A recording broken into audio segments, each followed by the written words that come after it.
മദ്രാസ് ഹൈക്കോടതിയുടെ ഒരു വിധി വരികയുണ്ടായി. ജസ്റ്റിസ് സ്വാമിനാഥനും ജസ്റ്റിസ് പൂർണിമയുമാണ് ആ വിധി പ്രസ്താവിച്ചത്. അതായത് ഭാര്യ സ്വയംഭോഗത്തിന് അടിമയാണെങ്കിൽ കൂടി വിവാഹമോചനം നൽകുവാൻ സാധ്യമല്ല എന്നുള്ളത്. ഭാര്യ നിരന്തരമായി നീലച്ചിത്രങ്ങൾ കാണുന്നു, സ്വയംഭോഗത്തിന് അടിമയാണ്. ഇതായിരുന്നു ഭർത്താവിൻ്റെ പരാതി. ഈ ഒരു പരാതിയുടെ അടിസ്ഥാനത്തിൽ പുരുഷന് വിവാഹമോചനം നൽകുവാൻ നിയമം അനുവദിക്കുന്നില്ല എന്നുള്ളതായിരുന്നു അവിടുത്തെ വിധി. വാസ്തവത്തിൽ നമുക്കിതിനെക്കുറിച്ചൊന്ന് ആലോചിച്ച് നോക്കാം. പുരുഷനെ സംബന്ധിച്ചിടത്തോളം അദ്ദേഹത്തിൻ്റെ ലൈംഗികത പൂർത്തീകരിക്കണമെന്നുണ്ടെങ്കിൽ വിവാഹം കഴിഞ്ഞ വ്യക്തികളെ സംബന്ധിച്ചിടത്തോളം ലൈംഗിക ബന്ധത്തിലേർപ്പെടണമെന്നുണ്ടെങ്കിൽ ഭാര്യ അനുവദിക്കേണ്ടതുണ്ട്. ഇങ്ങനെ ഭാര്യയ്ക്ക് അദ്ദേഹത്തോട് താല്പര്യമില്ലെങ്കിൽ സ്വയംഭോഗം ചെയ്യുവാനുള്ള അവകാശമുണ്ടോ ഇല്ലയോ എന്നുള്ളത് ചോദിച്ചാൽ തീർച്ചയായിട്ടുമുണ്ട്. അത് ശാസ്ത്രീയമായിട്ടും അത് തന്നെയാണ് അതിൻ്റെ ശരി. പക്ഷേ ഭർത്താവിന് ലൈംഗികമായിട്ട് ആവശ്യപ്പെടുന്ന ഒരവസ്ഥയിൽ ലൈംഗികത നൽകാതെ ഭാര്യ സ്വയംഭോഗത്തിലൂടെ ലൈംഗിക സംതൃപ്തി തേടുകയാണെങ്കിൽ അത് ഭർത്താവിനെ സംബന്ധിച്ചിടത്തോളം അലസോരമായിരിക്കുമെന്നുള്ളതിലൊരു സംശയവുമില്ല. പക്ഷേ നമ്മുടെ നിയമങ്ങൾ എന്താണ് പറയുന്നത്? ഭർത്താവിന് ആ ഒരു കാരണം വച്ചിട്ട് വിവാഹമോചനം നൽകുവാൻ സാധ്യമല്ല എന്നുള്ളതാണ്. അപ്പോൾ കോടതി ചില കാര്യങ്ങൾ കൂടി പരാമർശിക്കുകയുണ്ടായി. അതായത് അതവരുടെ സ്വകാര്യതയാണ്. അവരുടെ സ്വകാര്യതയിലേക്ക് ഭർത്താവിന് ഇടപെടുവാനുള്ള അവകാശമില്ല എന്നുള്ളത് തീർച്ചയായിട്ടും അത് സ്വകാര്യതയാണ്. പക്ഷേ എന്നിരുന്നാൽ ഭർത്താവിന് എന്താണ് വേണ്ടത്? ലൈംഗികതയാണ് വേണ്ടത്. ആ ലൈംഗികത നൽകുവാൻ തൻ്റെ ഭാര്യയ്ക്ക് കഴിയുന്നില്ല എന്നുണ്ടെങ്കിൽ വിവാഹമോചനം നൽകുവാൻ നിയമമുണ്ടോ? ആ രീതിയിലുള്ള നിയമം ഉണ്ട്. എന്നിരുന്നാലും വ്യാഖ്യാനിച്ച് ചെല്ലുമ്പോൾ ഇതൊരു പോരായ്മയായിട്ട് കണക്കിലാക്കപ്പെടുകയുമില്ല. എന്നാൽ നീലച്ചിത്രങ്ങൾക്ക് അടിമയാകുന്ന സ്ത്രീകളും പുരുഷന്മാരും ഇന്നുണ്ട്. അവരെ സംബന്ധിച്ചിടത്തോളം അവരുടെ ലൈംഗികത ആ വഴിക്കല്ലാതെ ഉണരുകയില്ല. അതായത് ഈ സ്ത്രീ ഒരുപക്ഷെ നീലച്ചിത്രങ്ങൾക്ക് അടിമയായിരിക്കാം. ഭർത്താവുമായിട്ട് ലൈംഗിക ബന്ധത്തിൽ ഏർപ്പെടുന്നതിനേക്കാൾ കൂടുതൽ അനുഭൂതി അവർക്ക് ലഭിക്കുന്നത് ഇത്തരം നീലച്ചിത്രങ്ങൾ കാണുകയും അതിൽ കൂടി സ്വയംഭോഗം ചെയ്യുകയും ചെയ്യുന്നു എന്ന അവസ്ഥയിലേക്കായിരിക്കാം. മാത്രമല്ല പലതവണ ഭർത്താവ് ആവശ്യപ്പെടുമ്പോഴും ലൈംഗികതയ്ക്ക് സമ്മതിക്കാതെ വരുമ്പോൾ അദ്ദേഹം ഒരു മനുഷ്യജീവിയല്ലേ, ലൈംഗികത അദ്ദേഹത്തിനും ആവശ്യമില്ലേ? നിയമം ഈ വഴിക്കൊന്നും ചിന്തിക്കുന്നു പോലുമില്ല.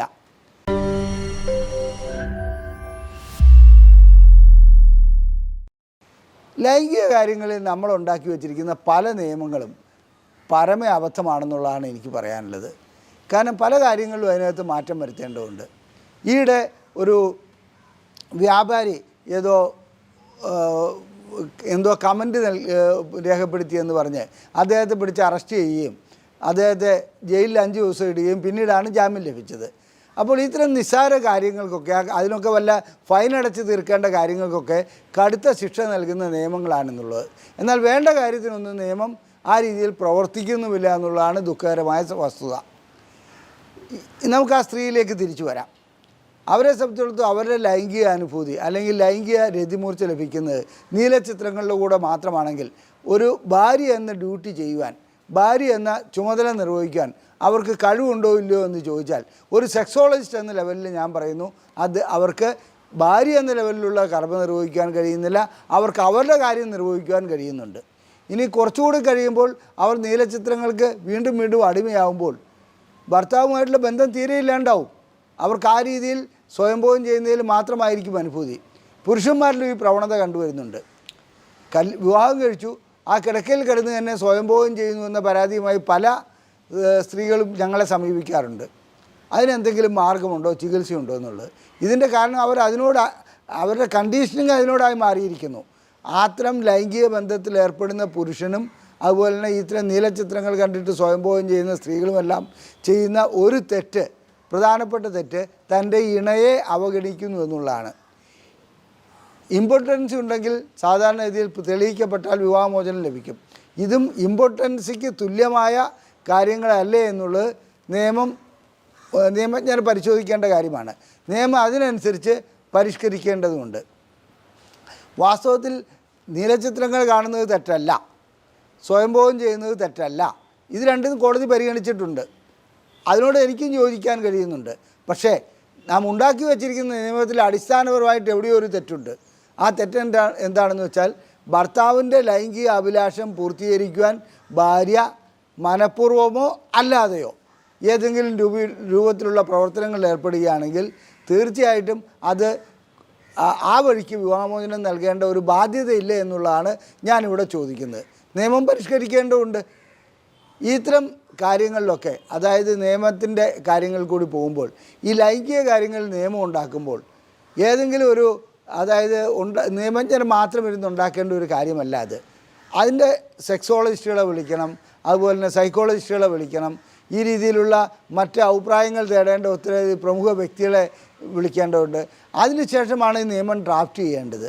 ഇവിടെ എനിക്ക് തോന്നുന്നു ഇത്തരം കാര്യങ്ങളൊന്നും സയൻറ്റിഫിക്കായിട്ട് കണക്കിലെടുക്കാതെ ഏതെങ്കിലും ഒരു നിയമം ഉണ്ടാക്കി വയ്ക്കുന്നു. ആ നിയമത്തിൻ്റെ അടിസ്ഥാനത്തിൽ വിധികൾ വരാതെ, ജഡ്ജിമാർക്ക് അതിനനുസരിച്ചല്ലേ വിധിക്കാൻ പറ്റുള്ളൂ. ആ നിയമത്തിൻ്റെ അടിസ്ഥാനത്തിൽ അവർ വിധിക്കുന്നു. നിയമങ്ങൾ പലതും ഒരു കാലഘട്ടത്തിൽ ഉണ്ടാക്കി വെച്ച് പിന്നീട് തെറ്റാണെന്ന് മനസ്സിലാക്കപ്പെട്ടിട്ടുണ്ട്. ഉദാഹരണം ഹോമോസെക്ഷാലിറ്റി. പണ്ട് ഇന്ത്യയിൽ ഹോമോസെക്ഷാലിറ്റി എന്ന് പറഞ്ഞാൽ ജയിലിലേക്ക് നേരെ പോകണമായിരുന്നു തെളിയിക്കപ്പെട്ട് കഴിഞ്ഞാൽ. ഇന്ന് ഹോമോസെക്ഷാലിറ്റി അംഗീകരിക്കപ്പെട്ടതും അതൊരു കുറ്റമായ കണക്കിലെടുക്കരുതെന്നുമുള്ളതാണ് ഇന്ന് പറയപ്പെടുന്നത്. പണ്ട് ഒരു വിവാഹിതയായ സ്ത്രീയുമായി ഒരു പുരുഷൻ ബന്ധപ്പെട്ടാൽ ആ പുരുഷന് ജയിൽ ശിക്ഷ ലഭിക്കുമായിരുന്നു. എന്നാൽ ഇന്ന് മാറി, ആ നിയമം മാറ്റി. അതായത് വിവാഹിതയായിട്ടുള്ള ഒരു സ്ത്രീയുമായിട്ട് ഏതെങ്കിലും ഒരു പുരുഷൻ ബന്ധപ്പെട്ടാൽ അദ്ദേഹത്തിനെ സംബന്ധിച്ചിടത്തോളം അത് ക്രിമിനൽ കുറ്റമായി അദ്ദേഹത്തിൻ്റെ മുന്നിൽ ചുമത്താൻ പാടില്ല എന്നുള്ളതാണ് ഇന്നത്തെ നിയമം. അപ്പോൾ നിയമങ്ങൾ മാറി വരികയാണ്. അതനുസരിച്ച് ലൈംഗികമായിട്ടുള്ള പ്രശ്നങ്ങളിൽ പല നിയമങ്ങളും ഇപ്പോഴും മാറ്റേണ്ടതായിട്ടുണ്ട്. ഒരു പോക്സോ കേസിലെ ഒരു നിയമം ഞാൻ പറയാം. അതായത് കുട്ടിക്ക് ബുദ്ധിമുട്ടുണ്ടാകുകയാണെങ്കിൽ, കുട്ടിക്ക് ക്ഷതമേൽക്കുകയാണെങ്കിൽ പോക്സോ വഴിക്ക് കേസെടുക്കാൻ പറ്റും. നാദാപുരത്തോ എന്തോ മറ്റാണെന്ന് തോന്നുന്നു, ഒരു വിവാഹിതയായ സ്ത്രീ, 2 കുട്ടികളുള്ള സ്ത്രീയാണ്. അദ്ദേഹം ജോലി ചെയ്തിരുന്ന സ്ഥാപനത്തിലെ പുരുഷനുമായി ഒളിച്ചോടിപ്പോയി. ഇവർക്ക് കേസെടുക്കുവാൻ വേറെ മാർഗങ്ങളൊന്നുമില്ല. ആ ഒളിച്ചോടിപ്പോയ സ്ത്രീക്കെതിരെ കേസെടുത്ത് പോക്സോ നിയമം വെച്ചാണ്. കാരണം അവർക്ക് 2 ചെറിയ കുട്ടികളുണ്ടത്രേ. ആ കുട്ടികൾക്ക് മാനസികമായി പ്രയാസമുണ്ടായത്രേ. ഇങ്ങനെ നിയമങ്ങൾ വ്യാഖ്യാനിച്ച് പോവുകയാണെങ്കിൽ, അത് പോലീസിൻ്റെ ഭാഗത്ത് മാത്രം വ്യാഖ്യാനങ്ങൾ വരികയാണെങ്കിൽ തീർച്ചയായിട്ടും ഇവരെ ജയിലിലേക്ക് പിടിച്ചിടാൻ പറ്റും. അതിനുശേഷമാണല്ലോ ജാമ്യമൊക്കെ ഉണ്ടാകുന്നത്. അതിനുശേഷമാണല്ലോ കോടതിയിൽ ഇത് അതായത് ചർച്ചയ്ക്ക് വരുന്നത്.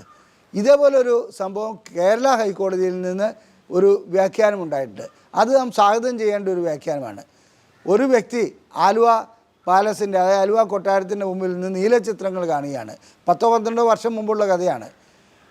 പാട്രോളിങ്ങിന് ഇറങ്ങിയ പോലീസ് ഈ നീലച്ചിത്രങ്ങൾ കാണുന്നവനെ അറസ്റ്റ് ചെയ്യുന്നു. അദ്ദേഹം മൊബൈലിൽ നീലച്ചിത്രങ്ങൾ കണ്ടു എന്നുള്ളതാണ് കുറ്റം. ഇദ്ദേഹത്തെ പിടിച്ചുകൊണ്ടുപോയി അറസ്റ്റ് ചെയ്യുന്നു, ജയിലിലിടുന്നു. ഇത് കോടതിയിൽ കേസ് വരുന്നു, ജാമ്യം ലഭിക്കുന്നു.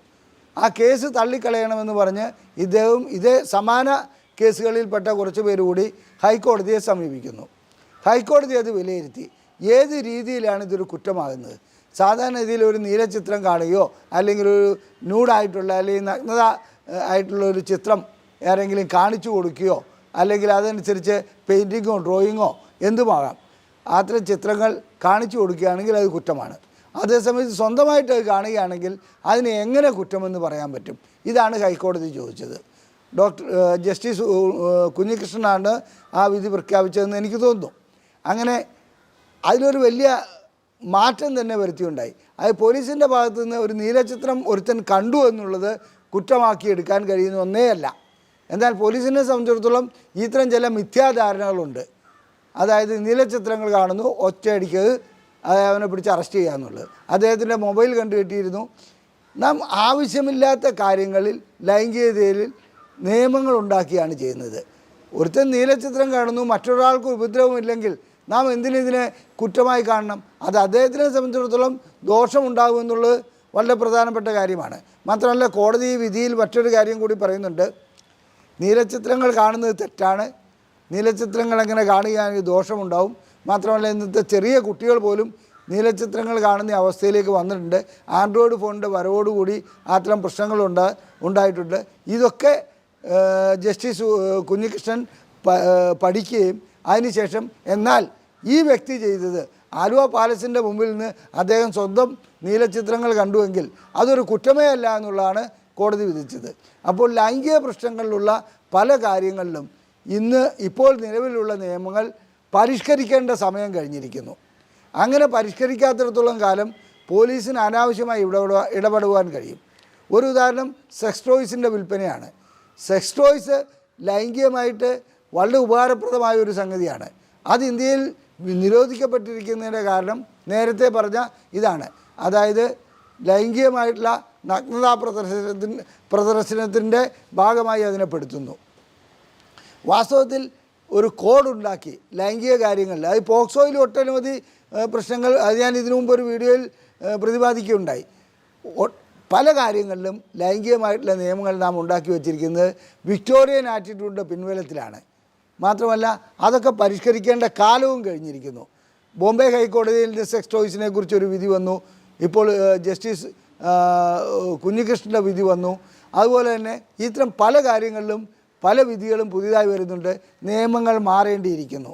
കാലഘട്ടത്തിനനുസരിച്ചുള്ള നിയമങ്ങൾ ലൈംഗികതയിൽ വരേണ്ട കാലം അതിക്രമിച്ചിരിക്കുന്നു. ഈ വീഡിയോ നിങ്ങൾക്ക് ഇഷ്ടപ്പെട്ടുവെങ്കിൽ ഇത് ഷെയർ ചെയ്യുക. നിങ്ങളുടെ അഭിപ്രായങ്ങൾ കമൻറ്റ് ബോക്സിൽ രേഖപ്പെടുത്തുക, ലൈക്ക് ചെയ്യുക. അതുപോലെ തന്നെ ലൈംഗികമായ പ്രശ്നങ്ങളെക്കുറിച്ച് നിങ്ങൾക്ക് എന്തെങ്കിലും സംശയങ്ങളുണ്ടെങ്കിൽ, അതായത് ശീഘ്രസ്ഖലനമാകട്ടെ, ശേഷിക്കുറവാകട്ടെ, ലൈംഗികമായി ബന്ധപ്പെടാൻ കഴിയാത്ത അവസ്ഥയാകട്ടെ, ലൈംഗികമായി ബന്ധപ്പെടുമ്പോൾ വേദന വരുന്ന അവസ്ഥയാവട്ടെ, ഇത്തരം പ്രശ്നങ്ങളെക്കുറിച്ചുള്ള സംശയങ്ങൾക്ക് ഞങ്ങളുടെ ബുക്ക്ലെറ്റുകൾ വഴി നിങ്ങൾക്ക് മറുപടി നൽകുന്നതാണ്. ISRM എന്ന് ടൈപ്പ് ചെയ്ത് ഞങ്ങളിവിടെ കാണിച്ചിരിക്കുന്ന വാട്സപ്പ് നമ്പറിലേക്ക് അയക്കുകയാണെങ്കിൽ ഞങ്ങളുടെ ബുക്ക്ലെറ്റുകൾ നിങ്ങൾക്ക് സൗജന്യമായി അയച്ചു നൽകുന്നതാണ്. നന്ദി, നമസ്കാരം.